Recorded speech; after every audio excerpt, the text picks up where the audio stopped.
How's everybody doing out there, man? Let's get right into it. This is the second edition of the Cutting Edge.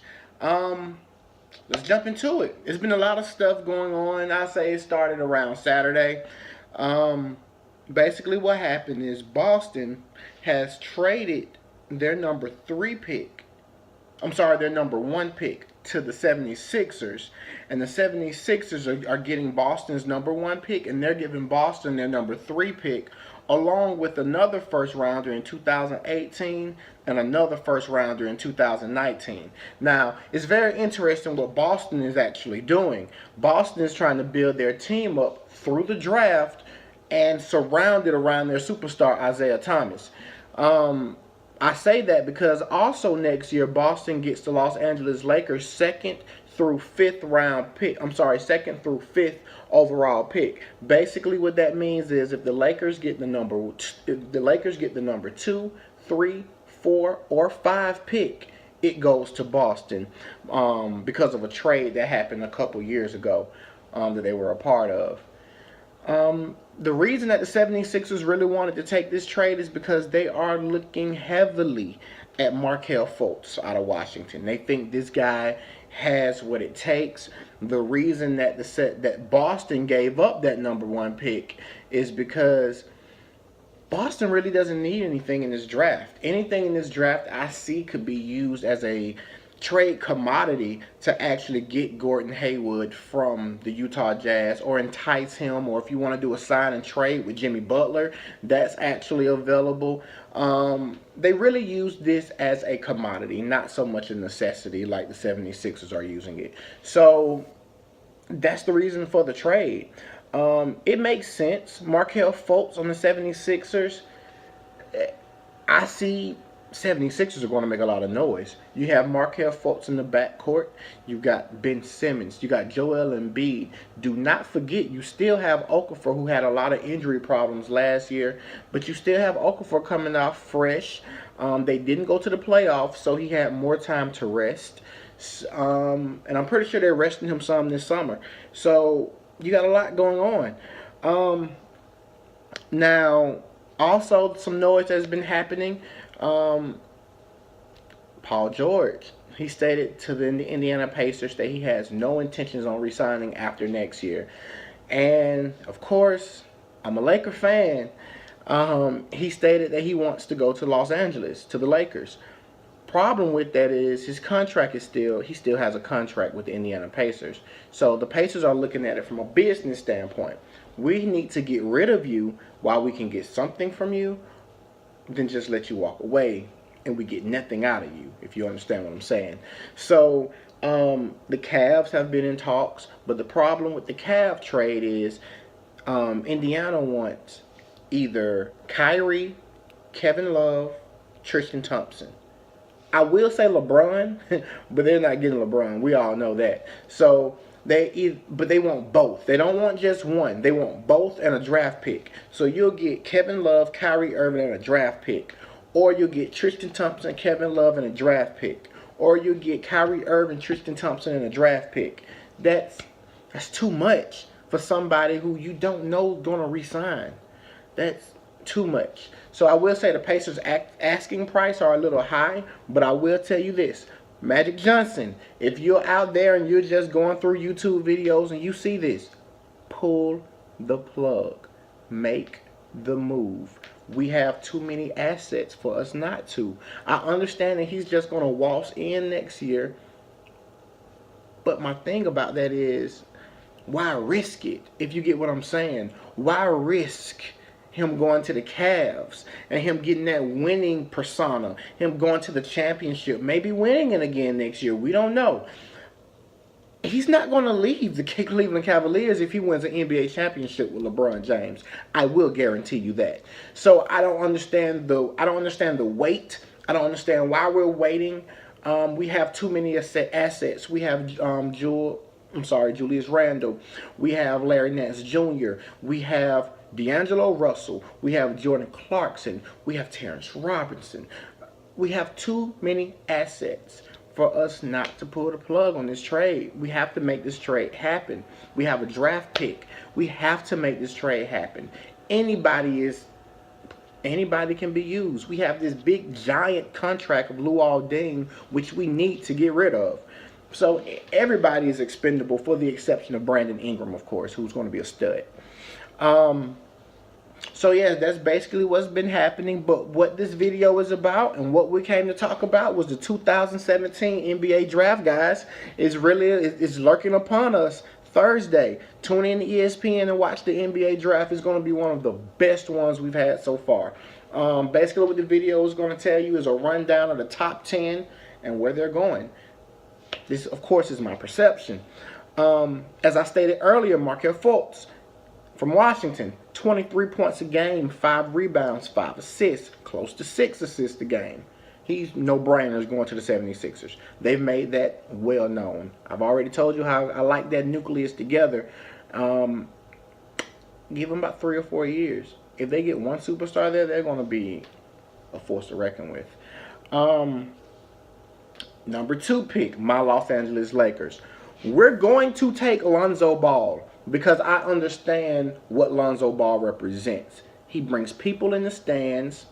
He will sell tickets. His father writes checks that his tail probably can't cash, especially his rookie year. But he has some pretty good numbers coming out of UCLA. 14 points a game, 6 rebounds, 7 assists. Those are great numbers coming from UCLA playing in the Pac-12 and then playing in the NCAA tournament. So those are great numbers. I just don't take him number 2. By no means do I take him number 2. It's 2 guys who are above him in my book. Like I said, the Lakers are going to select him number 2. But it's too many guys in my book. I'm sorry, 2 guys in my book who I would take before him. Josh Jackson, who I have going number 3 to the Boston Celtics. The reason Josh Jackson could have went number 1 to the 76ers, but remember I said they already have big guys. They already have Joel Embiid. They already have Okafor. They don't need him. So they traded that pick to the Celtics, who don't need him either, but he is an asset. Between him and Marcus Smart, they will be that 3 position will be on lock. I really believe that. And then you have the luxury of bringing him off the bench to groom him a little, you know, and don't throw him in the fire. Kind of like what the Lakers did with Brandon Ingram this year. They groomed him, and I think he's going to make some noise next year. He learned behind Luol Deng from the defensive end, and then he already has the offensive skills to actually succeed. So he's going to be a beast next year. But we're not talking about Brandon Ingram right now. We're talking about Lonzo Ball and the Lakers' number 2 pick. I would have selected Josh Jackson, who I stated is a stud. Or I would have selected De'Aaron Fox, who annihilated Lonzo Ball in the NCAA tournament. When I say annihilated, that's me being nice. He destroyed the kid. All aspects of the game. Lonzo couldn't score on him, and then Lonzo couldn't stop him on the offensive end. So De'Aaron Fox and Lonzo Ball.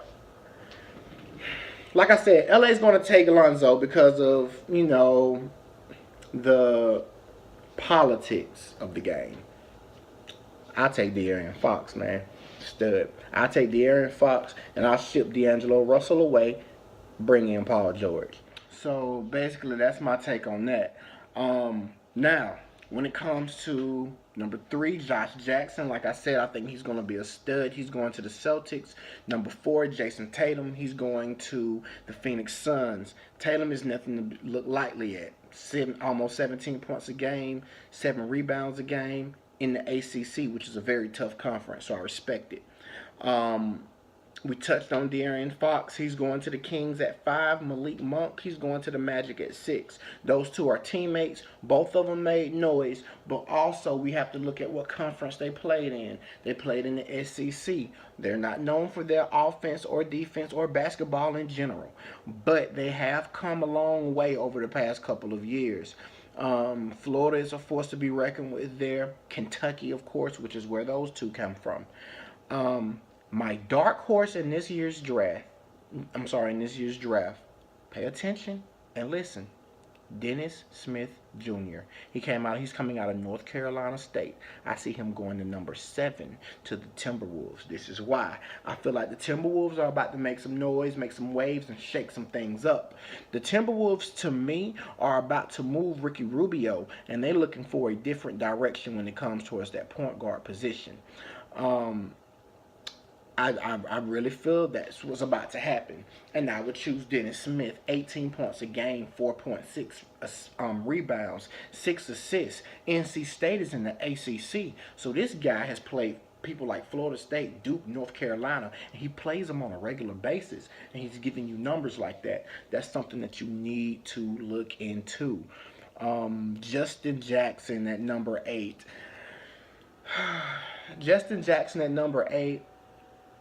I see it for the Knicks, but with all the talks of them moving Porzingis, I personally think if you're going to move Porzingis, you need to move him for a draft pick so you can climb that ladder. But Justin Jackson at number 8. We have Frank Ntilikina at number 9. Not a lot of people know a lot about him. He is from France, so he's another international player that's coming into the league. It's the unknown. Is he going to be like Darko Milicic? Is he going to be like Kristaps Porzingis? Porzingis has a bright future in the NBA. So hopefully that's what the Mavs are looking at, and the Mavs want to select him at 9 and 10. Kings, Luke Kennard, also something is a dark horse. I'm excited about Luke. I really am. He reminds me of maybe a Mason Plumlee, maybe a Tyler Hansbrough type player. 19 points a game, 5 rebounds a game, 3 assists a game. Played for Duke. So, he's also in the ACC. So, a force to be reckoned with also. Yeah, that was the top 10 picks that's going to go down in this NBA draft. It's going to be a very exciting draft. This is going to be, I think, like that 2006 draft class. This is going to be, these guys' careers are about to skyrocket. Lonzo Ball, I wouldn't take him for the Lakers, but he's going to be a stud. Markelle Fultz is going to be a stud. Josh Jackson is going to be a beast. Jason Tatum is going to make noise. Fox, Monk, all the way down in this lottery draft. We have some great names here, and we have great stats to back up the names. We have great numbers. It's going to be a very, very, very productive draft for each team that selects.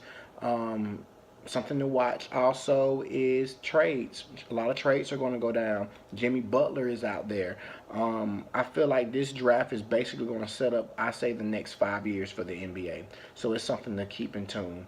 Y'all have a wonderful day. Thank you guys for looking at the video. Don't forget to subscribe. This has been The Cutting Edge, brought into part to you by Jermaine. Y'all have a great one.